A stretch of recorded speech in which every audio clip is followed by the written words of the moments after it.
Nou mense, ek is in Koos van die Groot Karoo. Nou hier is alweer Sondag. En baie mense het gesê, ons moet tog asseblief nie ophou om Sondag so 'n stukkie te lees nie. Hulle waardeer dit baie. En dit het nou baie oor uitgekom, selfs oor see af. Maar kyk, vandag het ons nou weer die baie bekende stuk wat ons gelees.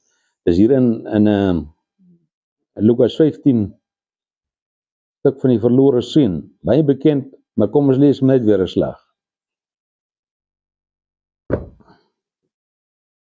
Nou ja, ons begin hier by vers 11. Die gelykenis van die verlore seun. En hy het ook gesê, 'n man het 2 seuns gehad. Die jongste van hulle het vir sy vader gesê, Vader, gee my deel van die eiendom wat my toekom. En hy het die goed tussen hulle verdeel. En nie baie daarna nie, het die jongste seun alles bymekaar gemaak en weggereis na 'n ver land. En daar het hy sy eiendom verkwis deur losbandig te lewe. En toe hy alles deurgebring het, kom daar 'n swaar hongersnood in daardie land, en hy het begin gebrek ly. Hy het hom by een van die burgers van daardie land gaan voeg, en die het hom toe na die veld toe gestuur om sy varke op te pas. En hy het verlang om sy maag te vul met die pule wat die varke vreet, maar niemand het dit aan hom gegee nie. Maar toe het hy tot homself gekom en gesê, hoe baie huurlinge van my vader het oordaad van brood en ek vergaan van die honger. Ek sal opstaan en na my vader gaan. En ek sal hom sê, Vader, ek het gesondig teen die hemel en teenoor u. En ek is nie meer werd om u seun genoem te word nie. Maak my soos een van u huurlinge. En hy het opgestaan en na sy vader gegaan.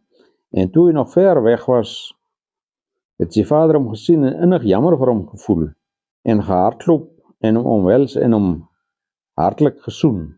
En die seun sê vir hom, Vader, ek het gesondig teenoor die hemel en voor u, en ek is nie meer werd om u seun genoem te word nie. Maar die vader sê vir sy diensknegte, bring die beste kleed en trek dit vir hom aan, gee 'n ring vir sy hand en skoene vir sy voete. En bring die vetgemaakte kalf en slag dit, laat ons eet en vrolik wees. Want hierdie seun vir my was dood en het lewendig geword. En hy was verlore en hy is weer gevind. En hulle het begin vrolik word. En sy oudste seun was in die veld, en terwyl hy nader aan die huis kom, hoor hy die musiek en die beurtsange. En hy roep een van die diensknegte na hom en vra wat dit beteken. Die sê toe vir hom, u broer het gekom, en die vader het die vetgemaakte kalf geslag, omdat hy hom gesond teruggekry het. En hy het kwaad geword, en nie binne toe gegaan nie. En sy vader gaan toe uit en smeek hom. Maar hy antwoord vir sy vader, kyk, ek dien u al baie jare, en ek het nooit 'n gebod oortree. En vir my het u nooit 'n bokkie gegee, sodat ek saam met my vriende vrolik kon wees nie. Maar hierdie seun van u kom, wat u goed met hoere deurgebring het, en u het vir hom die vetgemaakte kalf geslag. En toe sê hy vir hom, kind, jy is altyd by my, en al wat myne is joune. Kom, wees toch vrolik en wees bly, want hierdie broer van jou was dood, en hy het lewendig geword.